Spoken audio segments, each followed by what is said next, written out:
Great to see you all. We're going to give it a minute or two for a couple of other people to join us because I know that there were a number of people that signed up that haven't made it here yet, but here they're still coming in. So I'll just give you a chance to, yeah, more people coming in. Here we go. Welcome.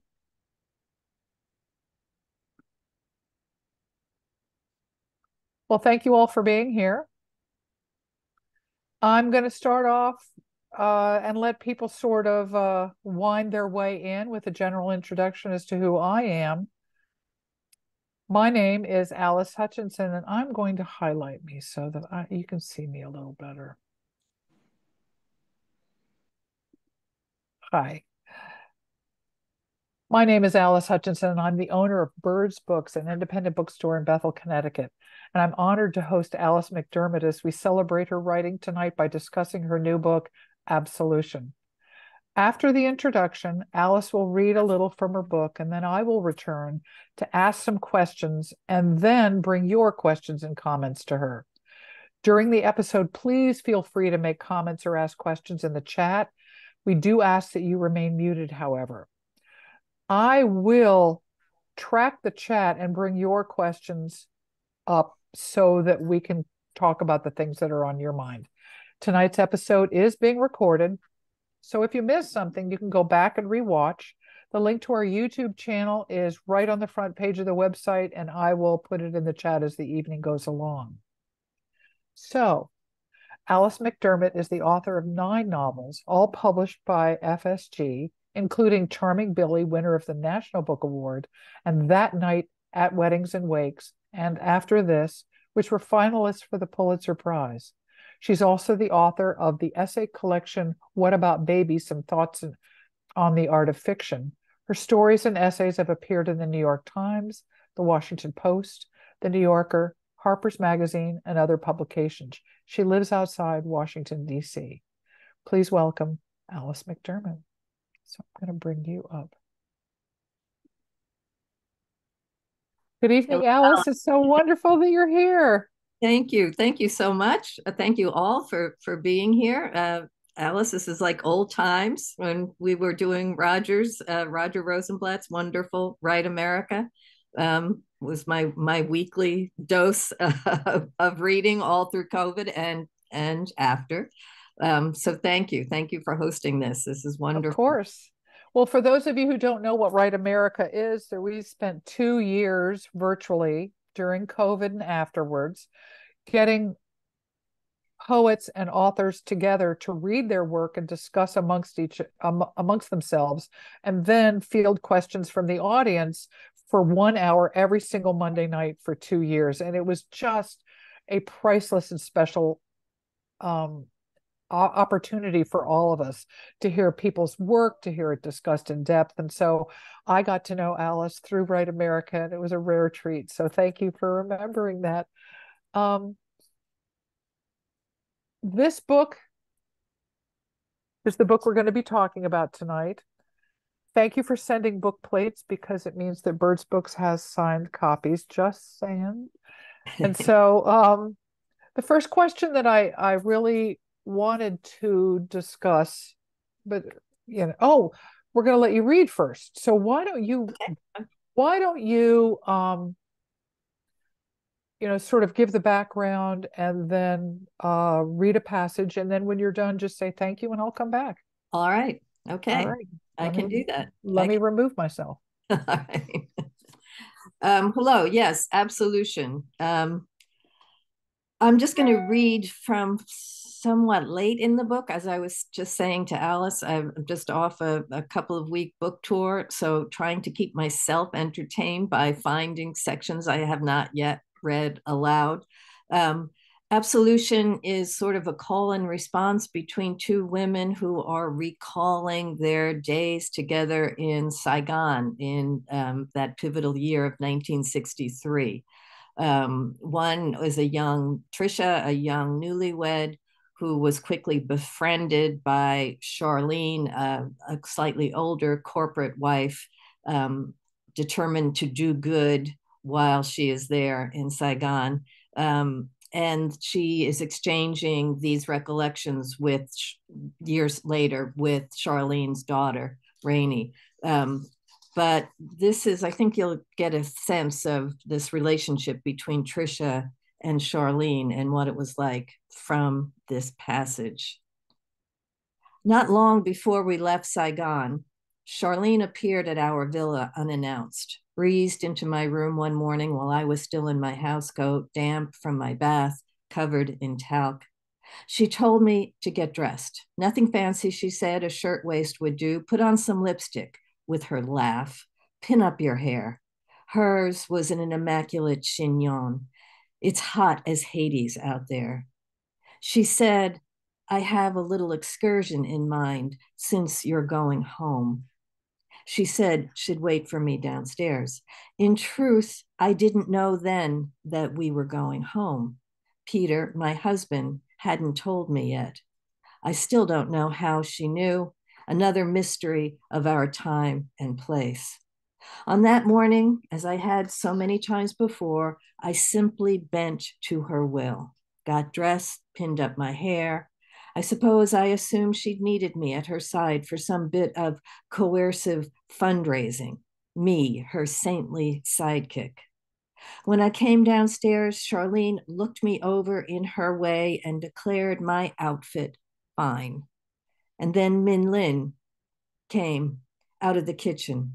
She was wearing one of her Sunday ao yais, a pale blue flowered print, her square patent leather purse. Thinking she was off on her own excursion, I started to tell her, Charlene and I are just going out, when Charlene took my arm. Min Lin's coming with us too, she said. As a translator, I thought, or because Charlene had arranged some tearful reunion for Min Lin and a long lost cousin or two, it wouldn't have surprised me. It seemed to me in those days that Charlene had her fingers in everyone's life. I've heard the phrase of late, white savior. Charlene, despite her freckles, would have fit the bill. I was relieved to see there was no Jeep at the curb. Instead, Charlene languidly raised her arm and a little Renault instantly appeared. She climbed in. Min Lin gestured that I should follow and then squeezed in beside me, her stiff purse on her lap. Min Lin was the one who gave the instructions to our driver in a stream of Vietnamese. What's the plan? I asked when we had veered out into the chaos of Saigon traffic. Charlene lowered her freckled eyelids and smiled wisely. You would think we were reclined in the back seat of an air-cooled limo. She looked so crisp and composed. Wait and see, she said. Both women turned to their windows as if to take in some placid view. I stared straight ahead, past the driver's narrow shoulders and the curling ducktail at the back of his head. Soon I was utterly lost. I think I knew we were in Cholon, and then we'd gone through it. I recognized but could not place the ramshackle houses, the teeming streets, a section of the city that was surely poorer than any I'd been to before. Pressed as I was between Charlene and Min Lin, I struggled to find a landmark. I assumed this was a through passage to some other safer spot where we might be having lunch. I wondered if I should remind Charlene that Peter had forbidden me to leave the city. The cab stopped at the mouth of a terrible looking street. Min Lin and the driver exchanged more words. He was gesturing down a narrow alleyway, then nodding, shrugging until something was resolved. He'll wait, Min Lin told Charlene, and Charlene patted the man's shoulder. Merci, she said, too brightly, I thought, for our environs. We got out. Charlene and I reflexively brushed out our skirts. Min Lin led the way down this impassable alleyway, the shacks on either side looking as if they were not so much constructed where they stood as piled up, like debris after a storm, an aftermath, an afterthought, haphazardly stacked and pushed aside. There were a few cooking fires, the odor of their charcoal smoke, a few Vietnamese men and women crouched over them. Some of them glanced up at us warily. We wended. That's the word. Wended our way right, then left, following a course Min Lin seemed to know well. Once or twice I was able to see into some of the gloomy rooms that line the alley. I could see beds draped with netting, a table or two. At another turn, we came upon two young GIs, sweat-stained T-shirts, dog tags, their trousers low slung on thin hips, standing together at the mouth of one of these rooms, smoking and laughing. They seemed as startled to see us as we were to see them. One of them even stamped out his cigarette as we approached, like a teenager caught by the school principal. In truth, he was a teenager. Afternoon, ladies, the other, a bit more brazen, said with a little salute. Charlene returned the greeting, smiling, but then called to them over her shoulder as we passed by. Right home to your mothers, boys. Of course, I was thinking now that we were not here to raise funds, but to spend them. Although Charlene had no basket of goodies on her arm, I wondered if there might be a colony of lepers hidden here in these tangled streets, unfortunates in need of Charlene's care. I grew more uncertain about my role in this excursion, but I suspected I was being folded back into Charlene's cabal. I recall a slight shift in the humid air, a touch of salt, mold, old dampness. We were near water, the river perhaps, although I could not have said how near.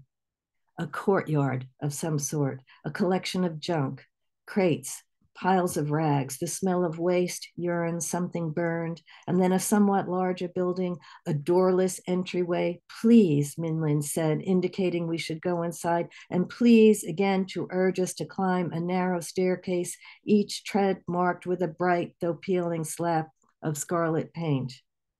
We entered a large room, filled with a family, I thought on first impression, multi-generational. There were a number of children of various ages, two crawling babies and a tall girl in early adolescence, an old woman sitting up on a narrow bed, and one crouched over a small stove. Another, middle-aged, who crossed the room immediately to take Min Lin's hands. They seemed to be old friends. After a kind of introduction, two chairs were offered to Charlene and me, tufted red seat cushions, worn but clean. We were offered tea and watched as the tall girl, perhaps about 11 or 12, ceremoniously brewed and poured. She was a serious child with two braids over her shoulders, pigtails as I thought of them, intense in her focus on the small stove and the brass teapot. Min Lin and her friend chatted together all the while, and the other children watched us, the older ones somewhat shyly, but the younger ones with the same curiosity and openness of children everywhere. A toddler with a new stuffed toy, a little cat or a dog, made her way across the room and placed the doll in Charlene's lap. Another, crawling, seemed to make a game of moving toward me, intent on my shoes, and then sitting with a plop, laughing, crawling away. The tea in the china cup was hot when the girl handed it to me, a tingling in my fingertips, and I recall raising it, turning away as the child once more approached, an instinctive caution to my mind what anyone would do when supplied with a hot drink and a friendly child. But the gesture made Min Lin and her friend laugh. Charlene reached up to take the cup away as I lifted the crawling toddler to my lap, to the edge of my knees, and ran my palm over his dark head. His seat was a little damp, but no matter. It was lovely to hold him, to smile at his chatter. I was back in my kindergarten classroom again. I was Anna again in The King and I, getting to know you. A command was given to the girl who had made our tea, and with her head down, she quickly left the room. Two more middle-aged women who wore cheaply made pastel aoyais moved toward Charlene and me in our chairs, scooping up the other children as they did. One leaned down to take the little boy from my lap. I asked her his name in French, but I don't think she heard me. He began to cry, and maybe she didn't understand. She took the boy into the next room, through the same doorway the pigtailed girl had used. Her companion followed with two more of the smaller kids in her arms. Without the smallest children, the room seemed suddenly still. Min Lin and her friend stood together with their arms folded across their chest. Charlene said, "Well, now," and the other older children, the two old women, peered at us both. I sensed we were about to begin whatever bit of business Charlene had devised. But then the tall girl reappeared. She was carrying a baby, perhaps 6, 7 months old, a plump little girl in a very Western pink party dress, a pink bow in her little bit of black hair. The girl crossed the room and gently placed the baby in my lap, and then backed away, her head bowed. I cooed. Of course I cooed. It seemed the child had just been bathed. In the heat of the room, her sweet arms and legs with their little rings of flesh were cool to the touch. She smelled of talc and baby shampoo. She looked up at me, curious, alert, lovely. Of course, I saw immediately the long birthmark that covered the left side of her face, what we used to call a port wine stain. It ran like a broad brushstroke of dark paint from her scalp to her plump jawline. There were scattered remnants of it along her neck and into her dress. I heard Charlene ask, "Isn't she sweet?" I held her. She seemed perfectly content in my lap, even reached up to touch my face and my lips. I raised my chin, laughing. I knew with a sudden confidence that I would indeed be a wonderful mother eventually. Holding the lovely child, I felt that gentle, familiar stirring of the blood, that physical tug, a literal movement, it seemed to me, of heart, of breath. I felt that gentle, persistent stirring, longing, that hunger, the insistence no disappointment or sensible reordering of expectations could ever evade. I would have a child of my own. "What's her name?" I asked as I took her hand and kissed her little palm. Min Lin's friend said, "Susie," nearly a shout. Charlene and I both laughed. And then Charlene said, "She's yours." Thank you. Oh my. Well, for those of you who read the book, you know what's coming next. And for those of you who haven't, it's a real treat coming up.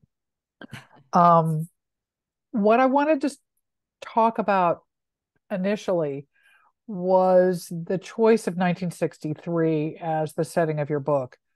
I looked up a little bit of history, and in that particular year, the list that I got, which is just a fraction of it, Medgar Evers died. Lawrence of Arabia won the Oscar. The Equal Pay Act of 1963. The Red Phone. Now, the Red Phone was the one between the White House and the Kremlin, the USSR, the Soviet Union. And it was basically to talk the two superpowers off the ledge if they were starting to get too close to killing each other off. There was a new pope that year. JFK delivered his, excuse my German, Ich bin ein Berliner speech. Right. The signing of the Partial Nuclear Test Ban Treaty. MLK's I Have a Dream speech.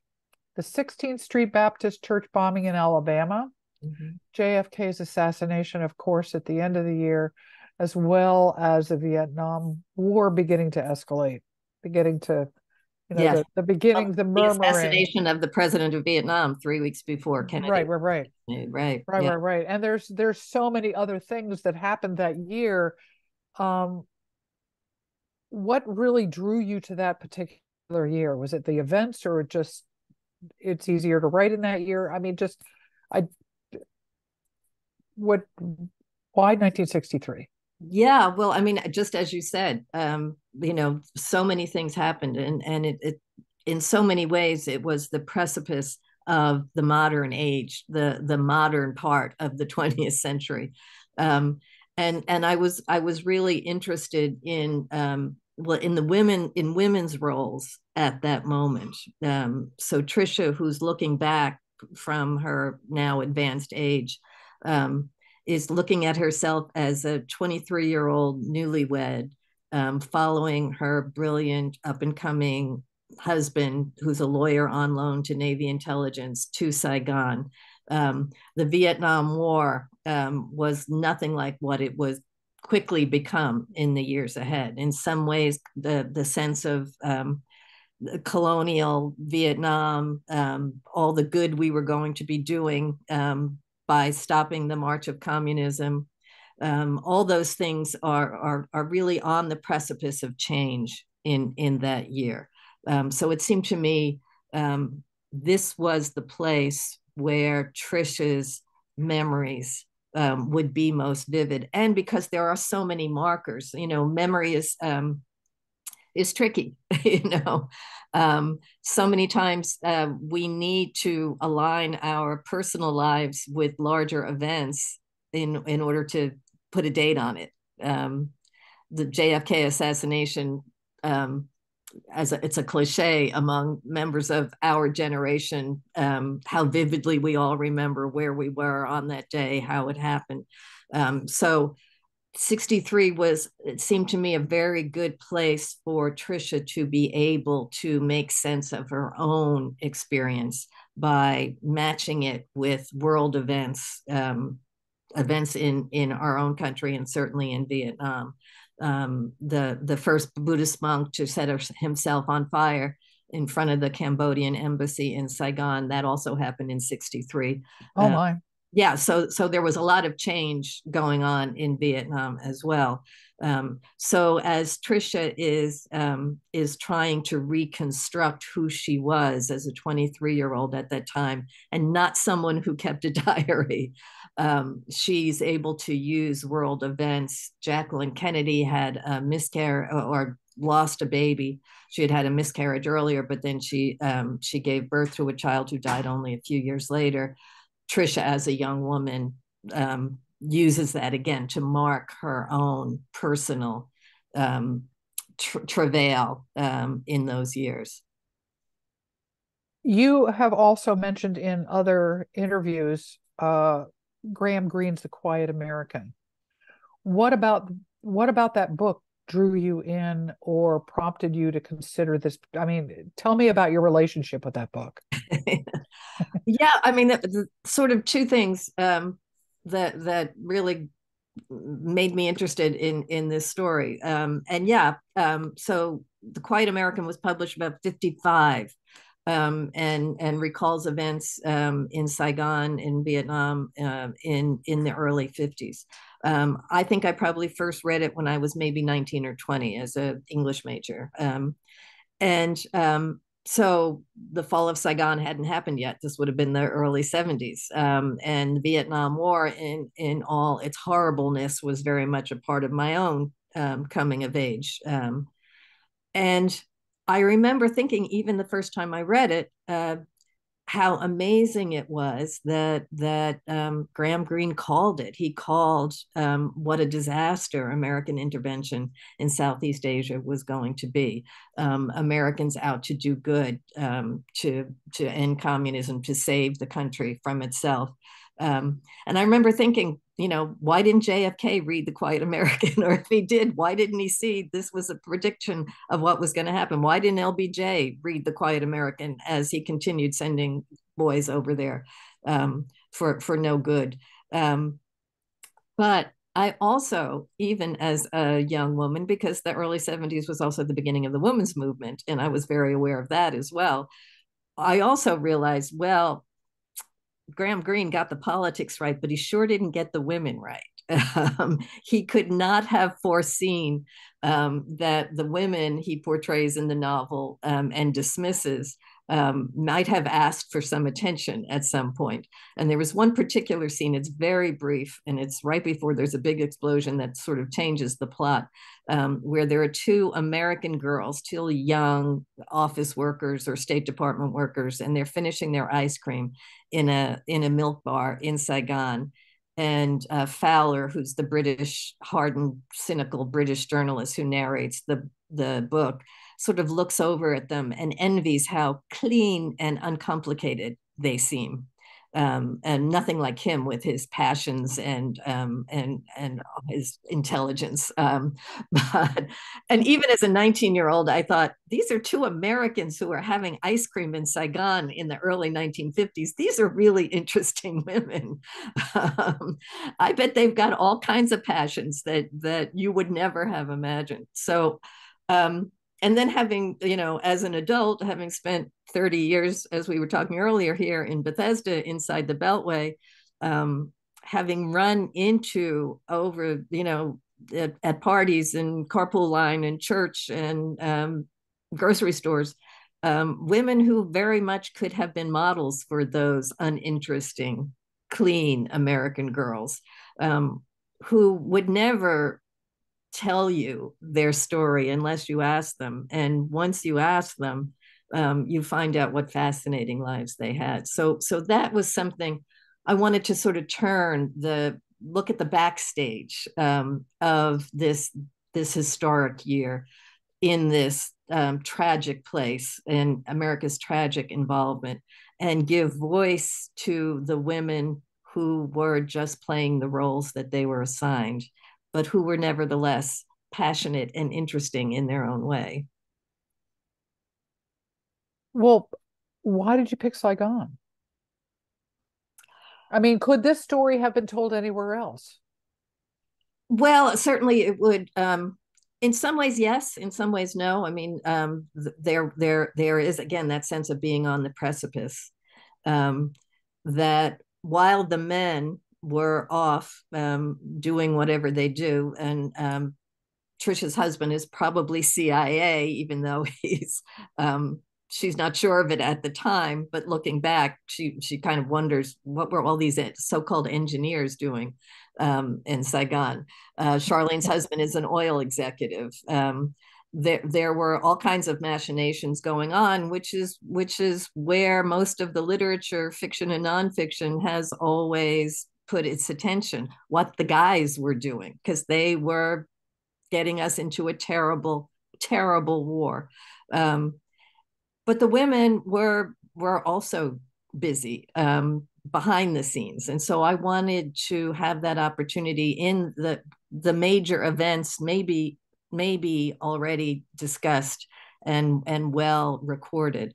But how about the women who were just raising children, following their husbands, and in their own way, both doing what they thought was good work, just as their husbands did in another context, doing the right thing, ending communism, doing the right thing, finding mothers for Vietnamese orphans, but in some ways, parallel unintended consequences for the good work they hoped to do, and what it resulted in. How did you do research on Saigon? I understand you've not been there. I haven't, no. Of course, when I began the book, I thought, yeah, I would do that. I've always wanted to visit Vietnam. But then COVID came along, and I thought, well, I can either put this aside until I can go back. But then I realized, of course, I can't visit, literally, I can't visit Saigon. It's not even on the map anymore. It's Ho Chi Minh City. And I can't go back to 1963 either. And this is very much a woman's recollection, two women's recollection of their time there and the things that have happened since. So for me, it was really important that this is a character's reality of the place, not a travel guide or a historian's or even a journalist's reality of the place. So what I did, especially through that first lockdown summer, is initially I went back and just read all the Vietnam novels that I loved and admired, which brought me, of course, to Tim O'Brien's book and Dennis Johnson's Tree of Smoke, which is incredibly immersive. And then some of the memoirs. The Things They Carried, Tim's? Yes. Oh, yeah. Great book. Great book. Yeah, going after Cacciato, just getting a sense of place and time. I was composing the novel at the same time and listening to my voice's characters. So it wasn't so much that I was doing research because I didn't know what I was looking for, but it was just using first fiction and then memoir and then some histories to just immerse myself in the place with the hope that while I was composing the novel, what I needed to know would be there somewhere in my brain or my experience. I mean, in some ways, um, the most vivid experiences I've had in my life, I've had in books. Mhm. I know that room that Gatsby walks into at the beginning of The Great Gatsby with the curtains billowing and Daisy on the couch. I know that place better than and remember it as more vividly than anything that actually happened to me. So I wasn't worried about not having gone to the place because I think there are a number of writers who've delivered it to me as vividly as any experience could be. What time frame in terms of, I mean, did you start this book 10 years ago, put it down, pick it up, or did it start from beginning to end in one chunk? Um, I probably started this book. I always work on two at the same time. So, yeah, my last book was last novel was published in 2017. So I probably started this one around 2016 or so. Um, uh, and just ongoing. It's not so much that I put it down. It's just uh, slowly making my way through listening to the characters' voices. Who are these people? Who are these women? I understood, I think from the start, because I think I had a sense of, of Patricia, this 23-year-old Irish Catholic girl from Yonkers in New York, finding herself married and then in this exotic place.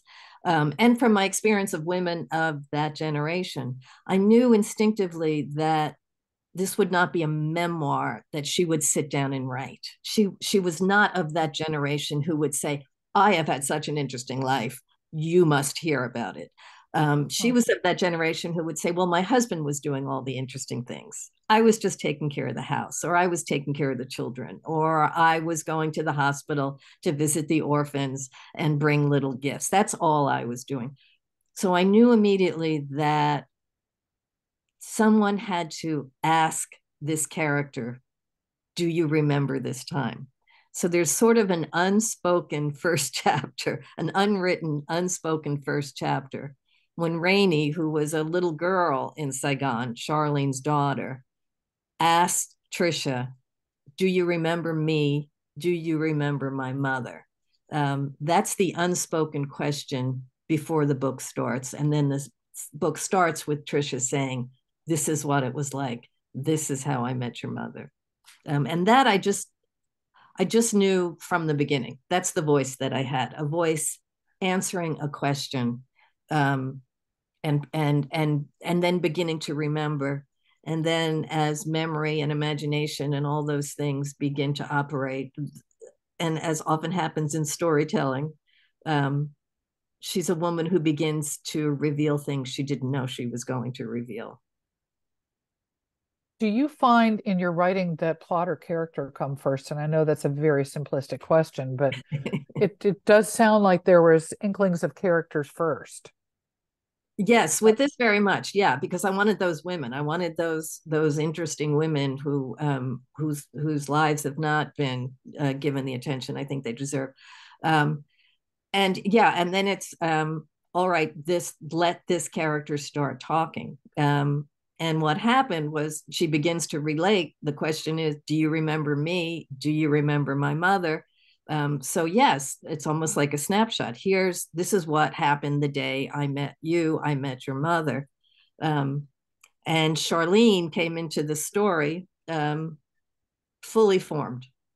Just I had no plans that I was going to write about this particular woman. Really? Yeah, she kind of came into the story just the way she comes into Trisha's life. Well, is it because you know a Charlene, or do we all know a Charlene?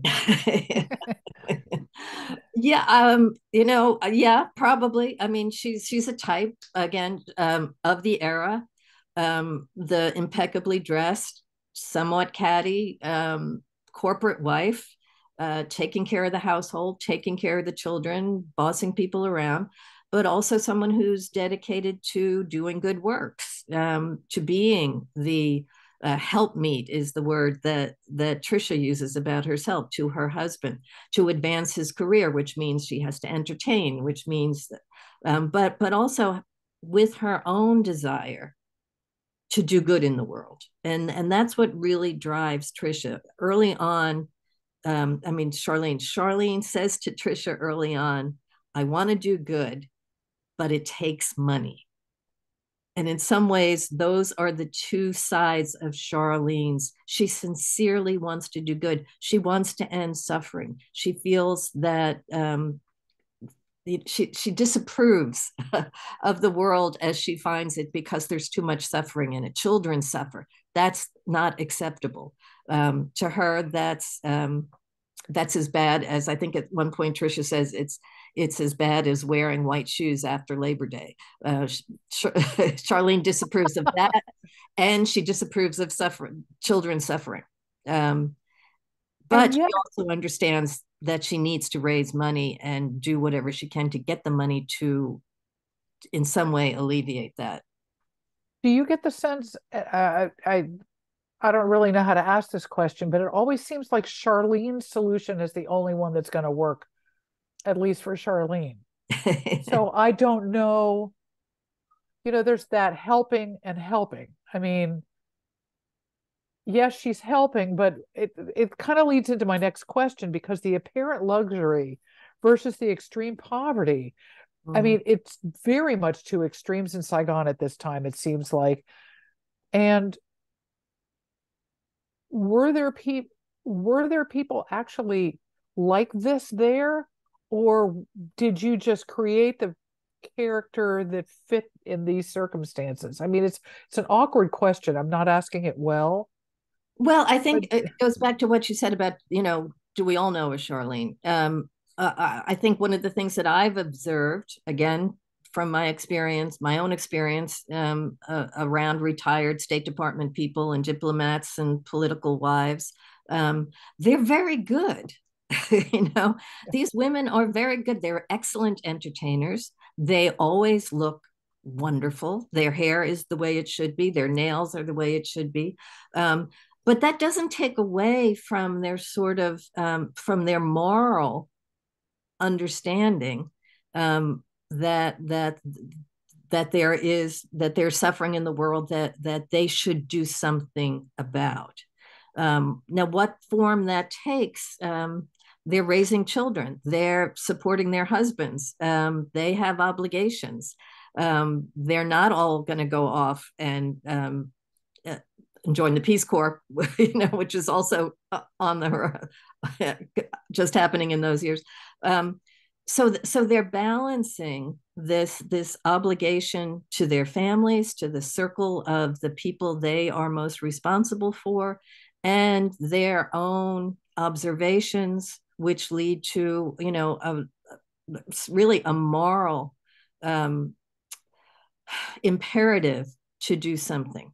You must do something. Charlene's point is always, the worst evil is to look away. It's a small evil, but it's evil. Don't look away. And her way of not looking away is what she is capable of doing. She brings gifts to children in the hospital. She comes up with the idea of bringing beautiful clothes to women in a leper colony so that they will have something lovely to wear and know that they are not being ignored. So she's complex. She became a much more complex character, than I think I've heard. But she's a very good corporate wife, and yes, those women do exist. well, the New York Times says of Charlene, she's one of many characters who are trying to quote unquote do good, and they range from the greedy and the presumptuous to the genuinely selfish. selfless. I would say those two qualities exist at the same time in a single person. Well, yes. Yeah. I mean, I don't think I would draw a line between these are the good doers, do-gooders, and these are the bad do-gooders. In some ways, that's the lesson, the political lesson of Vietnam. Um, we can't, looking back, say all the mistakes that were made in the early 60s and on into the early 70s were made by people who had bad intent. Um, there was an effort.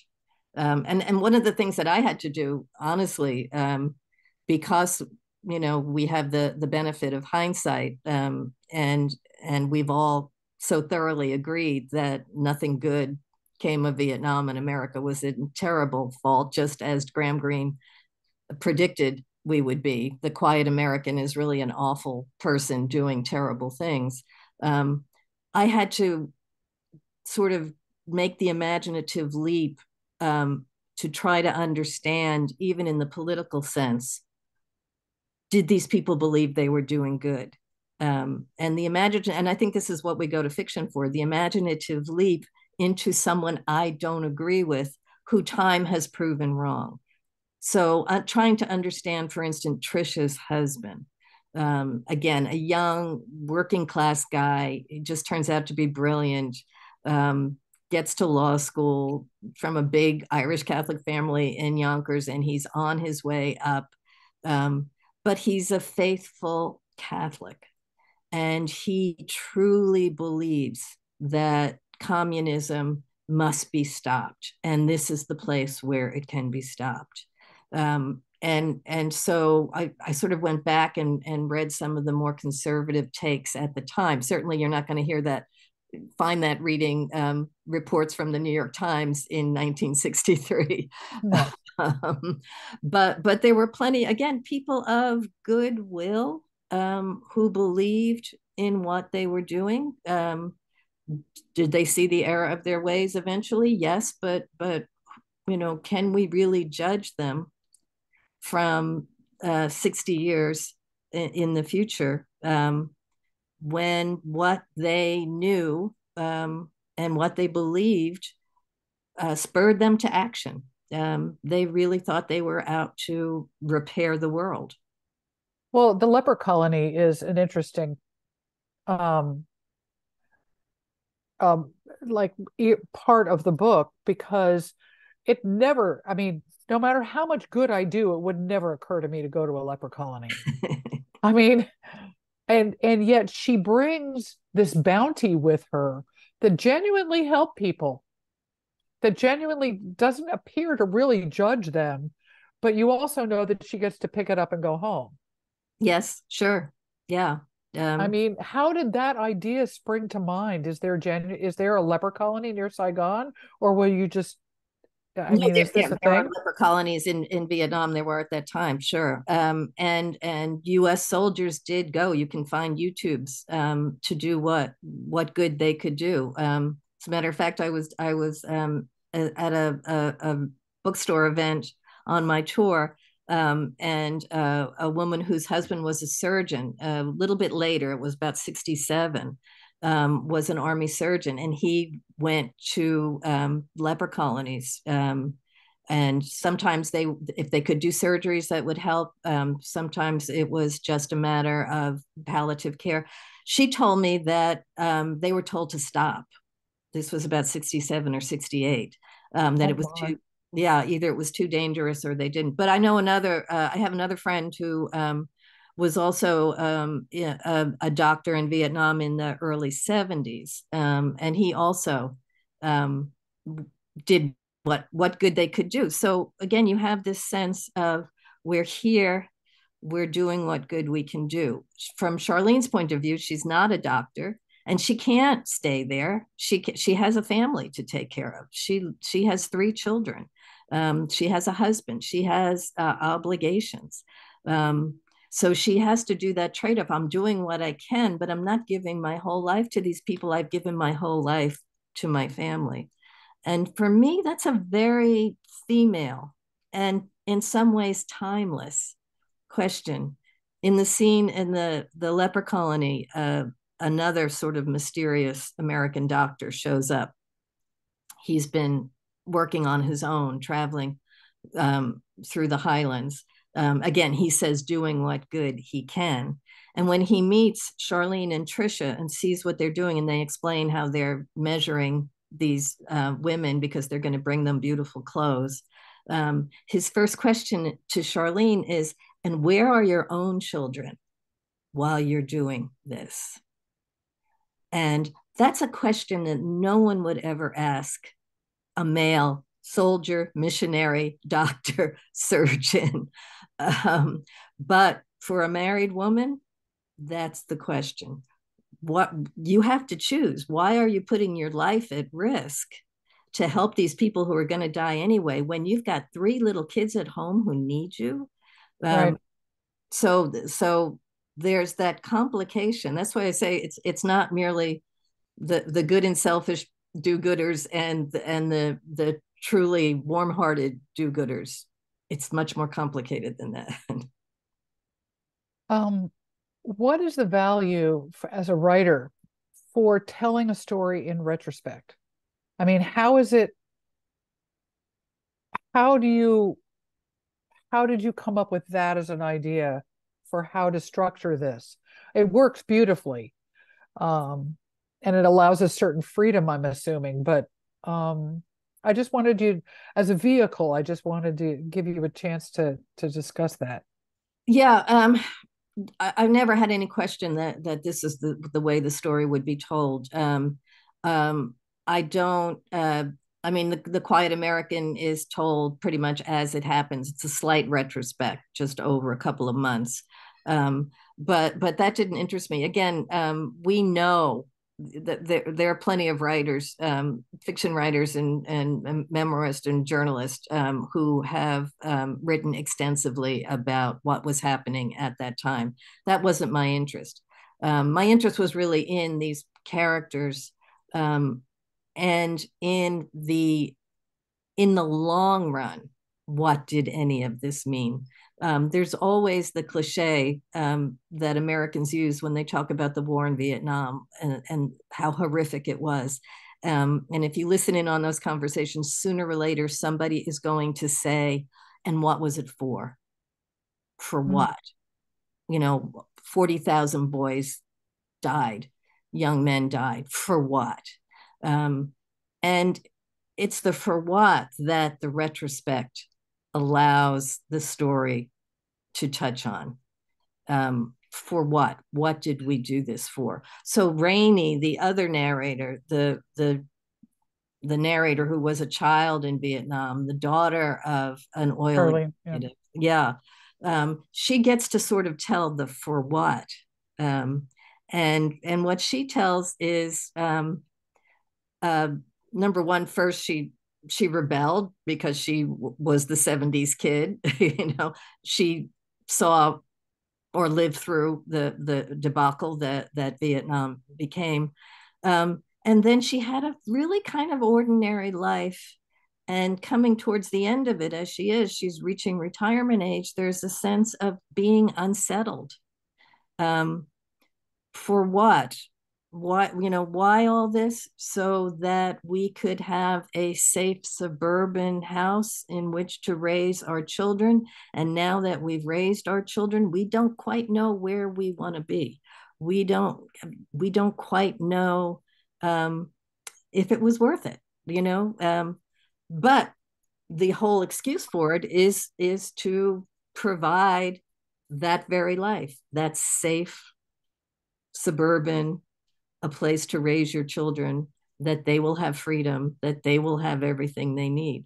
So in some ways, she is the embodiment of the for what, and it's not like she gained so much from it. What matters? Um, what finally matters? And I think that's the essential part of the novel. What do we finally value? how much value do we put on any life? How much value do we put especially on children's lives? And what's worth dying for? What's worth giving your life for? For the comfortable home, for the Cadillac in the driveway. As Rainey blames her parents, you did all that, you ruined that country just so you could live in this nice place and have a Cadillac in the driveway and go play golf. But that begs the question, then what is worth dying for? And not to give anything away, but there are two characters who sort of answer that with their actions in the novel. There is a question here. The title, can you explain what it means? Evidently, there's a third Alice on this Zoom. Hello, third Alice. Yeah, well, so absolution, the forgiveness of sins, but more than that. When I was composing the novel, I had a conversation with a dear priest friend who's this brilliant guy in his 90s. And I said I was thinking about calling the novel Absolution. And he said, that's a terrible title because nobody knows what it means. And what he was trying to say was absolution, it's not just forgiveness, and it's certainly not a get out of jail free card. It's an acceptance of what was and what can't be changed, and being set free from the past. One thing that Monsignor George pointed out, which totally convinced me this was the right title, he said the Latin root for absolution means to set free. And you cannot have the notion of to set free without two actors. It always takes two actors. It's the one who is set free and the one who sets free. So these two women looking back at this past, looking back at their lives since this time when they were together briefly, in this troubled moment in history and in this troubled country at that moment, they, in some ways, they need to forgive and set each other free. So it's the I will set you free and I have been set free. And so I think that's, we're so certain these days about the rightness of what we believe and the wrongness of anybody who doesn't believe the same thing that we believe. And I think the effort to understand the past and one another in context, who you are, who you were then, what you understood, that is so necessary in order to move forward, in order to stop looking over our shoulder and shaking our fist at the past and say, you guys, you said stupid things, you used terrible words, you are horrible people. We can't be set free from our anger at what we know that they didn't know, and we can't set them free from the mistakes that they made only because that was the time and place in which they lived. So absolution is this duality of both a letting go and an understanding. There's another question from Wendy. This is a shift from the book, but it's surprising to me that you work on more than one book at a time. Can you talk about how you compartmentalize so that you can immerse yourself in both? It's a terrible thing to do. If you want to write novels, don't do that. It just means you take twice as long. Sometimes it's just, I don't have a lot of hobbies. So if I want to take a break from a story that I'm writing, from a novel that maybe I need to think about a little bit more, then it's wonderful to take a break by writing something else completely different. So that's part of it, having parallel stories going at the same time. Excuse me, it's also a fail-safe. I don't ever want to publish something that I don't think is worthy. And I don't ever want to get to the point of saying, oh my gosh, if I don't finish this 300 pages I've already written, I got to start at page 0. So it's a game I play with myself. If something starts to seem, this is not as good as I wish it could be, I can look over at the other novel and say, that one actually looks much more interesting. I'll work on that for a while. One question I have is, I am curious what memory does in the retelling of a historical story. Also curious how many rewrites you do, um, if and getting into your writing process. So the first one is really, what does memory do in the retelling of something of history?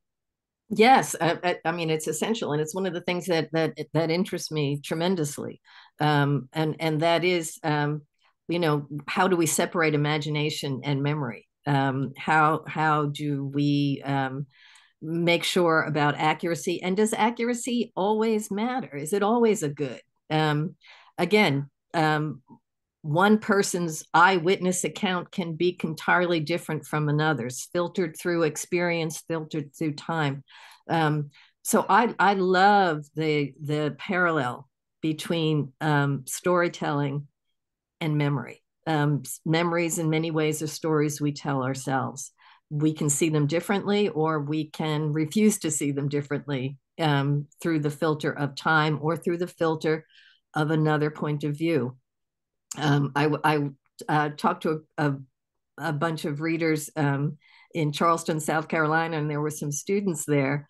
And afterwards, the teacher wrote to me. These were high school students, and she said they were all amazed and excited to think that they could write through the eyes of someone who's not them. that Oh, that how they, special is that I that? gave them permission to somehow to say, and you can and pretend you're somebody who you don't agree with. You can pretend you're somebody you don't like, but if you're writing from behind their eyes, you're going to instantly be sympathetic to them. You can become them, and rather than the writer who is trying to make a point or say something, prove something about the writer herself, you put yourself at the service of the character. And suddenly, and comes back to absolution, suddenly, if I am making a real effort to see through your eyes and to hear that inner voice that none of us really shares, that we call thinking and feeling, if I'm making the effort to write that down through your eyes, through your experience, through what you know and what you don't want to know, I can't help but be moved to some kind of sympathy, even for a character I don't like, and don't want to be. So the risk, of course, is that there's so much autobiographical fiction out there that readers will go, "Oh my God, you really thought those Buddhists were communist infiltrators?" I'm saying, no, my character thought that. I don't think that. It's like listening to actors answer questions. Well, my person over here. Right, exactly. Um, the second part of that question talks about how many rewrites you do. Yeah, I never know. Every writer, I think, has his or her own way of dealing with revision, and I revise constantly. I start my writing day by rewriting what I wrote the day before, and then adding to it, and then the next day rewriting again.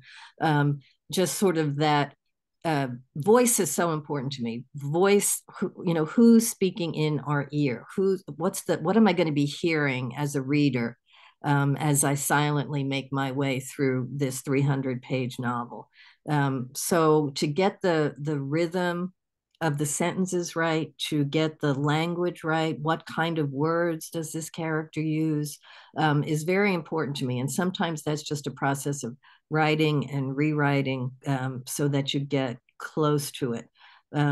there's a wonderful thing that Eudora Welty said about you sort of know when you're kind of cooking when you're writing prose, is that you hear the sound of the next sentence even before you know what the words of it are.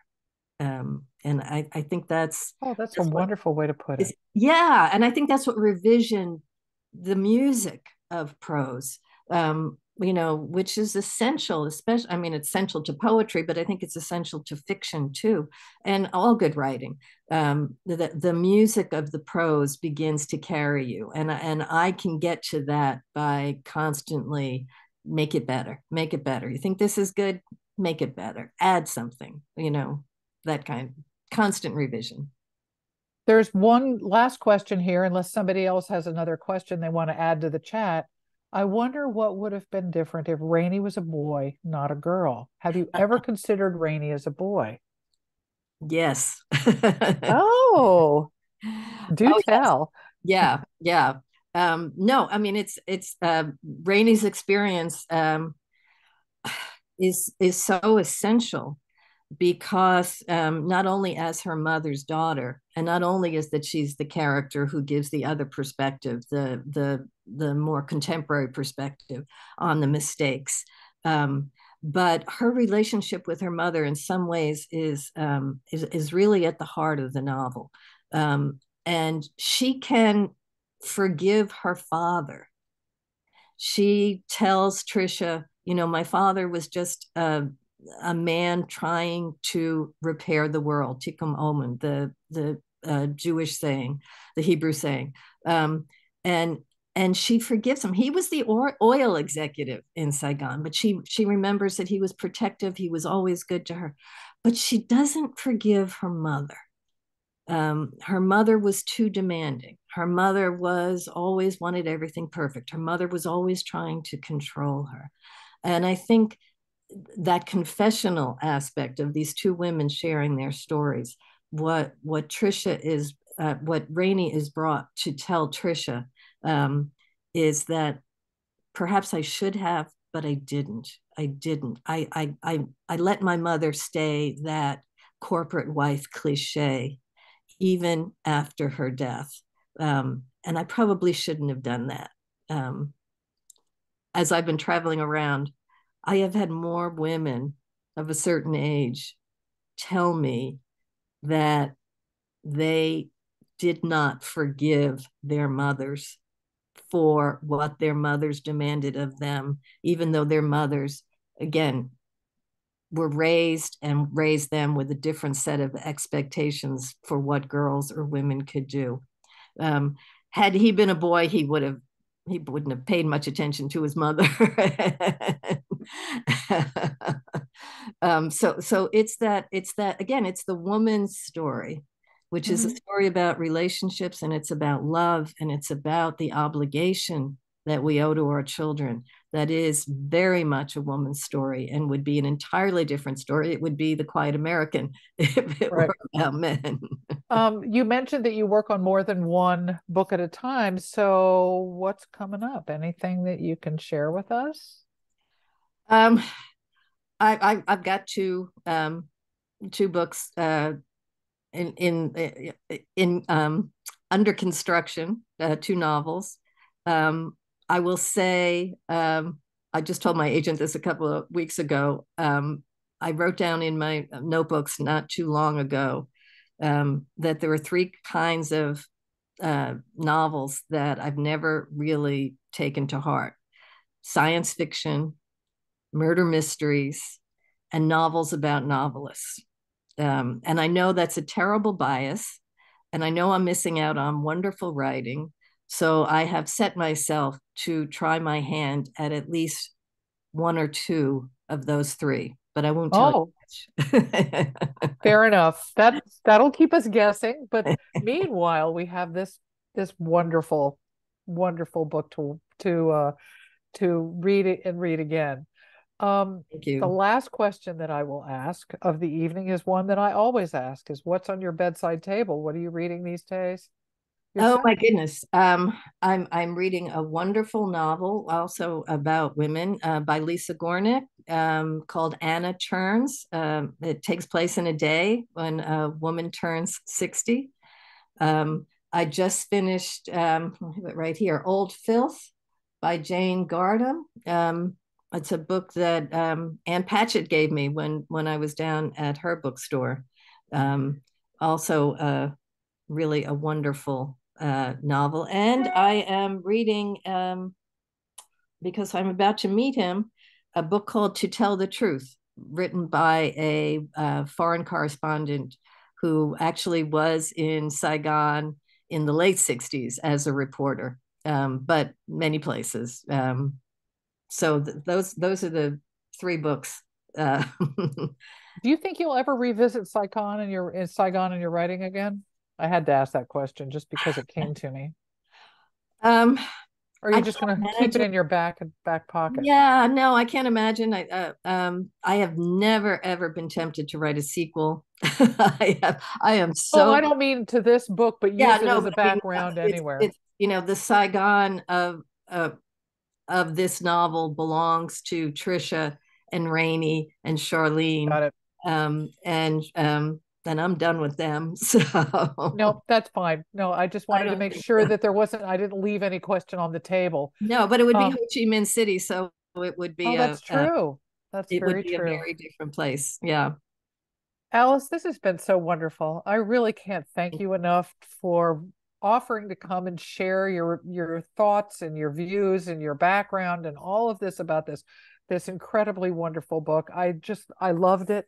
And then again, here's the picture.